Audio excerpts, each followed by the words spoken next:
राजस्थान में ईडी की कार्रवाई के बीच शाम को कांग्रेस पार्टी ने 19 उम्मीदवारों की तीसरी सूची जारी कर दी। तीसरी सूची में 11 मौजूदा विधायकों को टिकट दिया गया। इनमें भाजपा से आई शोभा रानी कुशवाहा को धौलपुर से, लाखन मीणा को करौली से और निर्दलीय विधायक रामकेश मीणा को गंगापुर से टिकट दिया गया। वहीं अन्य जो पुराने कांग्रेसी नेता थे, जो पिछला चुनाव हार गए थे, सीएल प्रेमी बैरवा केशोराय पाटन से पूर्व में विधायक रहे, पिछला चुनाव निर्दलीय लड़े लेकिन हार गए थे, उन्हें भी टिकट दिया गया। कांग्रेस पार्टी ने जो सूची जारी की है उस सूची के अनुसार नरेंद्र बुढ़ानिया को तारानगर से टिकट दिया गया है। नरेंद्र बुढ़ानिया और राजेंद्र राठौड़ के बीच मुकाबला होना है। रतनगढ़ से पूषाराम गोदारा को, सूरजगढ़ से श्रवण कुमार को, सिक्कर से राजेंद्र पारिक को, बगरू से गंगा देवी को, धौलपुर से वाजिब अली को, नगर से वाजिब अली को, धौलपुर से शोभा रानी को, करौली से लाखन मीणा को, सपोटरा से मंत्री रमेश मीणा को, बांदीकुई से जीआर खटाना को, देवली उनियारा से हरीश मीणा को, मसूदा से राकेश पारिक को, पचपदरा से मदन प्रजापत को और सहाड़ा से राजेंद्र त्रिवेदी को, 12 अटूर से पानाचंद मेघवाल को टिकट दिया गया। जैसा कि कांग्रेस में अब तक मौजूदा विधायकों को टिकट देने का रहा है, वैसे ही इन 19 सीटों में भी सिर्फ एक राजेंद्र त्रिवेदी को टिकट दिया गया है। उनकी भाभी गायत्री देवी का टिकट काटकर उन्हें टिकट दिया गया है, इसलिए 19 सीटों में कोई बहुत ज़्यादा बदलाव नहीं किया गया है। केशोराय पाटन और एक दो जगह ऐसी है जहां पर पुराने प्रत्याशियों को हटाकर जो दूसरे नंबर पर रनर अप रहे निर्दलीय लड़कर, उनको टिकट दिया गया है। कांग्रेस पार्टी की तीसरी सूची आ चुकी है। अब तक 95 प्रत्याशियों की घोषणा की जा चुकी है। राजस्थान सरकार में मौजूदा मंत्री रमेश मीणा को एक बार फिर सपोटरा से टिकट दिया गया है। उन्होंने पहला चुनाव बसपा के टिकट पर लड़ा था, दूसरा चुनाव भी बसपा के टिकट पर लड़ा और उसके बाद कांग्रेस से लगातार चुनाव लड़ रहे हैं और चुनाव जीत रहे हैं। पिछली बार उन्होंने भाजपा के दिग्गज नेता डॉक्टर किरोड़ीलाल मीणा को चुनाव हराया था और इस बार वे फिर चुनाव मैदान में हैं। पार्टी ने उन पर भरोसा किया है। जब राजस्थान में सरकार पर संकट आया था तब वे एक बार ही पायलट के साथ गए थे। उसके बाद उन्होंने अपना मन बना लिया और उन्होंने कहा कि मैं कांग्रेस का सिपाही हूं, न मैं गहलोत जी के खेमे में हूं, न पायलट जी के खेमे में हूं, मैं कांग्रेस पार्टी के हाथ के निशान के साथ हूं। और उसके बाद वो अडिग रहे और रमेश मीणा की सपोटरा में बहुत अच्छी छवि है। सीएल प्रेमी बैरवा केशोराय पाटन से इनको टिकट दिया गया है। पूर्व में केशोराय पाटन से विधायक रह चुके थे लेकिन पिछली बार इनका टिकट काट दिया गया था। नाराज होकर ये चुनाव लड़े, निर्दलीय लड़े और दूसरे नंबर पर रहे। केशोराय पाटन भैरवा बाहुल्य इलाका है और इसीलिए सीएल प्रेमी को चुनाव हारने के बाद कांग्रेस पार्टी ने फिर से जिलाध्यक्ष बनाया। मौजूदा ये जिलाध्यक्ष भी है बूंदी के। सरल सौम्य स्वभाव के हैं, सबको साथ देकर चलने की प्रवृत्ति है। ऐसे में कांग्रेस पार्टी ने सीएल प्रेमी बैरवा को केशोराय पाटन से फिर टिकट दिया है। शोभा रानी कुशवाहा भाजपा में से विधायक है और भाजपा छोड़कर कांग्रेस में शामिल हुई थी। इनके पति के केस के मामले में इनको लगता है कि भारतीय जनता पार्टी ने उनकी कोई मदद नहीं की है और इसके बाद उन्होंने करीब साल भर पहले ही बीजेपी छोड़ दी थी। लेकिन 4 दिन पहले प्रियंका गांधी की सभा में झुंझुनू में ये कांग्रेस पार्टी में विधिवत शामिल हुई और आज इन्हें कांग्रेस पार्टी का टिकट दे दिया गया है। शोभा रानी कुशवाहा और इनके परिवार की धौलपुर में अच्छी सामाजिक प्रतिष्ठा है। कुशवाहा समाज से आती है। और पूर्व में इनके पति भी विधायक रह चुके हैं, मौजूदा ये विधायक है। ऐसी स्थिति में माना जा रहा है कि धौलपुर सीट पर इस बार कांटे की टक्कर होनी है, क्योंकि सामने भी कुशवाहा को ही भारतीय जनता पार्टी ने टिकट दिया है। तो शोभा रानी कुशवाहा को कांग्रेस सरकार का साथ देने का एक तरह से इनाम मिला है। उन्होंने जिस तरह से भारतीय जनता पार्टी को अलविदा कहा था, क्योंकि उनका आरोप था कि जो वायदा उनसे किया गया है भारतीय जनता पार्टी ने नहीं निभाया, अब कांग्रेस पार्टी ने उनको टिकट से नवाज दिया है। धौलपुर में इस बार मुकाबला रोचक होगा। लाखन मीणा करौली से हैं, बहुजन समाज पार्टी से चुनाव लड़कर विधायक बने थे, कांग्रेस में शामिल हो गए, कांग्रेस में शामिल रहे और अब कांग्रेस पार्टी ने लाखन मीणा को करौली से टिकट दिया है। पिछली बार यहां हंसराज गुर्जर को कांग्रेस पार्टी ने टिकट दिया था, इस बार मौजूदा विधायक लाखन मीणा को ही कांग्रेस पार्टी ने टिकट दिया है। लाखन मीणा का मुकाबला करौली में होना है और करौली में मीणा, गुर्जर और राजपूत समाज के अलावा एससी समाज भी बहुसंख्या में है। ऐसे में कॉलोनी का मुकाबला भी रोचक होना है। वाजिब अली नगर से बहुजन समाज पार्टी के टिकट पर चुनाव जीत कर आए थे, बाद में कांग्रेस पार्टी में शामिल हो गए। 5 साल कांग्रेस पार्टी के साथ रहे और कांग्रेस पार्टी में शामिल हो गए। कांग्रेस पार्टी ने नगर विधानसभा क्षेत्र से वाजिब अली को कांग्रेस का अधिकृत प्रत्याशी बनाया है। युवा है, व्यवसायी है और इलाके में एक ईमानदार नेता के तौर पर वाजिब अली ने अपनी पहचान बनाई है। काफ़ी पढ़े लिखे अच्छे परिवार से आते हैं और न केवल मुस्लिम वर्ग में बल्कि हिंदू वर्ग में भी इनकी अच्छी खासी पैठ और पकड़ मानी जाती है। कांग्रेस पार्टी ने नगर से वाजिब अली को एक बार फिर से टिकट दिया है और उन पर भरोसा जताया है। तो देखना है कि कांग्रेस पार्टी के लिए वाजिब अली कितने वाजिब साबित होते हैं, क्योंकि चुनाव में परिणाम नतीजे जो आते हैं वही सब कुछ होते हैं। लेकिन कांग्रेस पार्टी ने एक तरह से वाजिब अली को भी बस छोड़कर आने का इनाम दिया। कांग्रेस पार्टी की गहलोत सरकार का साथ देने का उनको इनाम दिया गया है। उन्हें अधिकृत प्रत्याशी बनाया गया है। नगर में इस बार मुकाबला रोचक होने की उम्मीद की जा सकती है। जीआर खटाना, गजराज खटाना बांदीकुई से फिर उम्मीदवार बने हैं। जीआर खटाना को पायलट खेमे का माना जाता है, पायलट के खास रहे। गजराज खटाना को एक बार फिर से कांग्रेस पार्टी ने बांदीकुई से टिकट दिया है। बांदीकुई से वे उम्मीदवार हैं।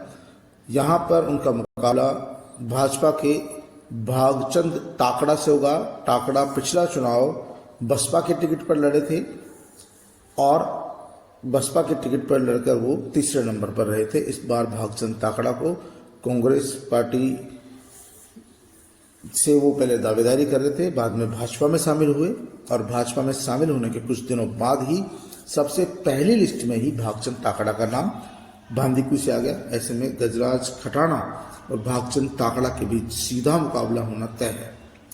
नरेंद्र बुढ़ानिया काफी खांटे नेता है, कांग्रेस के वरिष्ठ और दिग्गज नेता माने जाते हैं। भाजपा के दिग्गज नेता प्रतिपक्ष राजेंद्र राठौड़ से नरेंद्र बुढ़ानिया का मुकाबला तारानगर में होना है।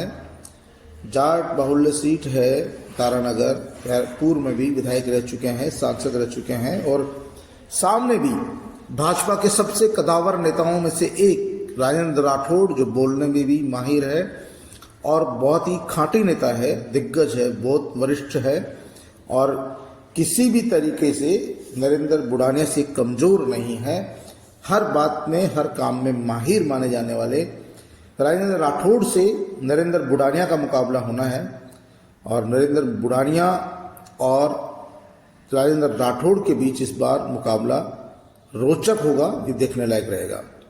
राजेंद्र पारीक सिक्कर से मौजूदा विधायक है, पूर्व में मंत्री रह चुके हैं। कांग्रेस पार्टी ने एक बार फिर से सिक्कर में राजेंद्र पारीक को उम्मीदवार बनाया है। राजेंद्र पारीक कांग्रेस के वरिष्ठ नेता है, न केवल ब्राह्मण समाज में बल्कि सभी समाजों में सर्वमान्य है और इस बार उन्हें मंत्री नहीं बनाया गया था, तो इसके चलते उन्होंने जनता से सतत संपर्क रखा है, लगातार जनता के बीच में रहे हैं और सिक्कर में भी इस बार आपको मुकाबला रोचक देखने को मिलेगा। राजेंद्र पारीक को एक बार टिकट देने से राजेंद्र पारीक यहाँ पर काफ़ी उनका जो है मुकाबला रोचक होना है और देखना यह है कि भाजपा से किसको उतारा जाता है। श्रवण कुमार पिछला चुनाव हार गए थे।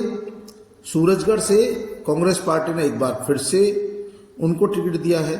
श्रवण कुमार पिलानी के अजय नेता रहे हैं। जब तक पिलानी विधानसभा रही सामान्य वर्ग के लिए, तब तक श्रवण कुमार वहां से कांग्रेस पार्टी के टिकट पर चुनाव जीतते रहे हैं। पिछला चुनाव सूरजगढ़ विधानसभा से उन्होंने लड़ा था, मात्र कुछ वोटों से हारे थे। कांग्रेस पार्टी के खानी नेता माने जाते हैं। स्थानीय लोगों में जबरदस्त पकड़ है और स्थानीय लोगों के लाडले भी हैं। कांग्रेस पार्टी ने सूरजगढ़ से उन्हें चुनाव मैदान में उतारा है। देखना यह है कि वो 2023 के चुनाव में क्या गुल खिलाते हैं। मदन प्रजापत पचपदरा से मौजूदा विधायक है और पूरे 2 साल तक वो पचपदरा को जिला बनाने की मांग को लेकर नंगे पैर घूमते रहे। यहां तक कि राहुल गांधी की भारत जोड़ो यात्रा के दौरान भी उन्होंने पूरी यात्रा का सफर नंगे पैरों से तय किया। अब जब राहुल गांधी ने उनसे बात की तो उन्होंने कहा कि वो चाहते हैं, उनका विधानसभा क्षेत्र पचपदरा है, सभी संभावनाओं को पूरा करता है, ऐसे में उसे जिला बनाया जाए। अब कांग्रेस पार्टी ने उन्हें जिला भी बना दिया और विधायक का टिकट भी दे दिया। राकेश पारिक मसूदा विधानसभा से एक बार फिर चुनाव मैदान में उतरे हैं।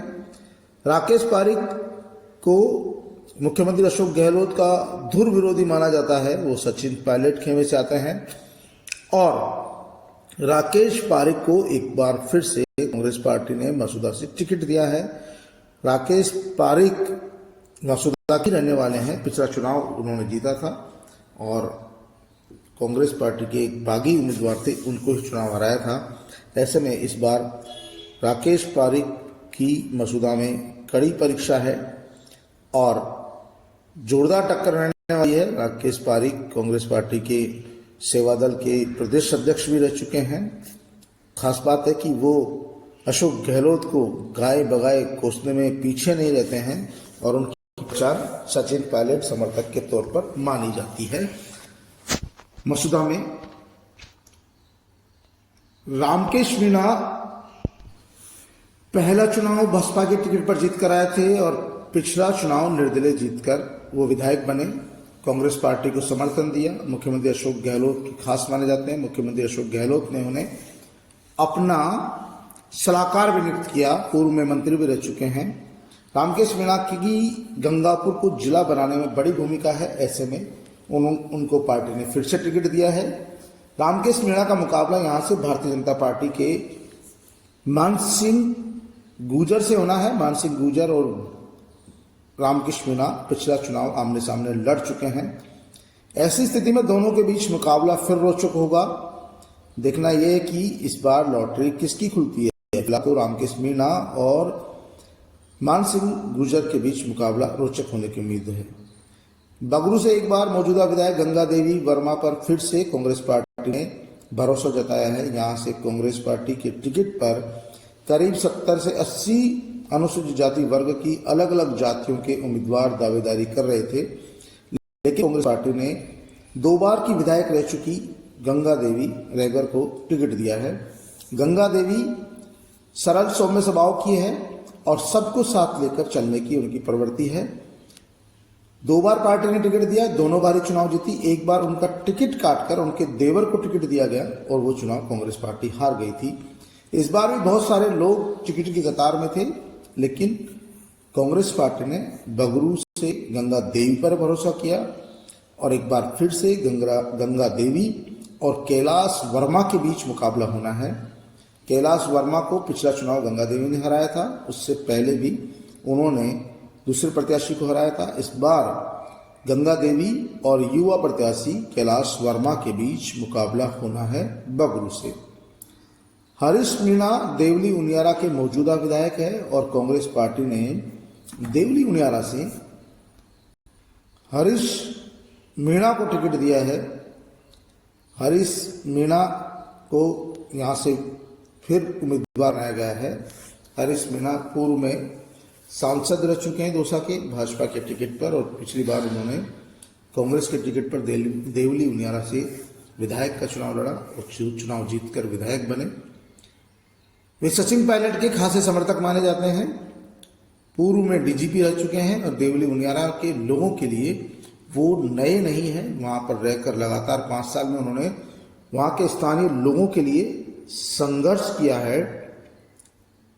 देवली उनियारा में इस बार भाजपा ने गुर्जर प्रत्याशी को टिकट दिया है। ऐसे में मीणा वर्सेज गुर्जर का मुकाबला यहां देखने को मिलेगा। पानाचंद मेघवाल अटरू से विधायक रह चुके हैं। इस बार फिर कांग्रेस पार्टी ने पानाचंद मेघवाल पर भरोसा जताया है। पानाचंद मेघवाल को टिकट दिया है। पिछला चुनाव पानाचंद मेघवाल हार गए थे। इस बार पानाचंद मेघवाल का मुकाबला भी मेघवाल से ही होगा और पानाचंद मेघवाल युवा है और इलाके में अच्छी छवि रखते हैं। पिछला चुनाव हारने पर लोगों को काफी अफसोस हुआ था कि एक सक्रिय और एक जुझारू नेता को उन्होंने विधानसभा जाने से रोक दिया। ऐसे में उनका इस बार मुकाबला भाजपा के मेघवाल से ही होगा। तो पानाचंद मेघवाल को एक बार फिर से कांग्रेस पार्टी ने टिकट दिया है। कांग्रेस पार्टी ने 19 लोगों की तीसरी सूची जारी की है। तीसरी सूची में 11 मौजूदा विधायकों को टिकट दिया गया है और कुछ पुराने विधायकों को जो पिछला चुनाव हारे थे उनको भी टिकट दिया है। कांग्रेस पार्टी अब तक 95 उम्मीदवारों की घोषणा कर चुकी है। 105 उम्मीदवारों की घोषणा करनी बाकी है। इसी बीच ईडी की कार्रवाई से कांग्रेस पार्टी में खलबली मची हुई है। मुख्यमंत्री अशोक गहलोत, गोविंद सिंह डोटासरा, सचिन पायलट, सुखजिंदर सिंह रंधावा का कहना है कि भाजपा की ABCD फेल हो चुकी है। अब वो ईडी के सहारे है, लेकिन ईडी से कांग्रेस के लोग डरने वाले नहीं हैं, राजस्थान के लोग डरने वाले नहीं हैं। यहाँ की जनता ईडी का जवाब देगी और सबक सिखाएगी।